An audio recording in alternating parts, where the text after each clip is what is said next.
Hello தேர் எல்லோரும் எப்படி இருக்கீங்க? இன்றைக்கி ஒரு மினி விலாக் தான் பார்க்க போகிறோம். இன்றைக்கி நான் தான் சமைக்க போகிறேன். ஸோ கடைக்கு போய் ஒரு இன்க்ரீடியன்ட் தேவையானது வாங்கிட்டு வந்தேன்.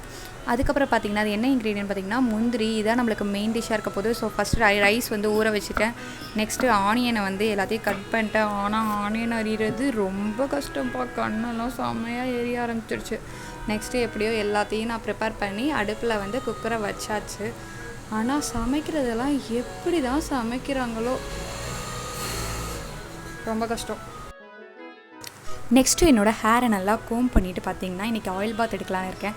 ஸோ வந்து இன்றைக்கி நான் செக்கில் ஆட்டின நல்லெண்ணெய் எடுத்துருக்கேன். எடுத்து எங்கள் அம்மா வைக்கிற மாதிரியே தலையில் வச்சு நல்லா வந்து ஒரு ஹேர் மசாஜ் கொடுத்துக்கிட்டேன். நெக்ஸ்ட்டு விசில் வந்துச்சுன்னு ஓடி போய் அதை சிம்மில் வச்சுட்டு வந்தேன்.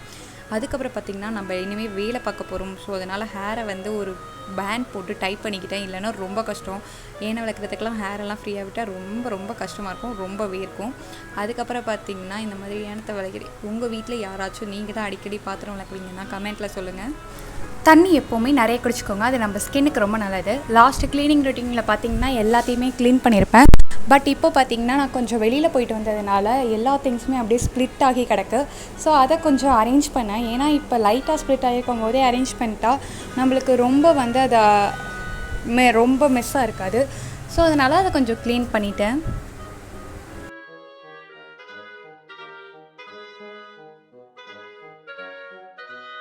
இது எல்லாத்தையும் க்ளீன் பண்ணுறதுக்குள்ளே நம்மளுக்கு சாப்பாடு ரெடி ஆகிடுச்சு. இன்றைக்கி வந்து பார்த்திங்கன்னா நான் நெய் சோறு தான் பண்ணியிருந்தேன். இது வந்து பார்த்திங்கன்னா பின்ட்ரெஸ்ட்லேருந்து ஒரு ரெசிபி எடுத்து பண்ணியிருந்தேன். சூப்பராக இருந்துச்சு டேஸ்ட் வைஸும். இதை நான் பேக் பண்ணிட்டேன். அதுக்கப்புறம் பார்த்திங்கன்னா நான் போய் குளிச்சுட்டு வந்துட்டேன்.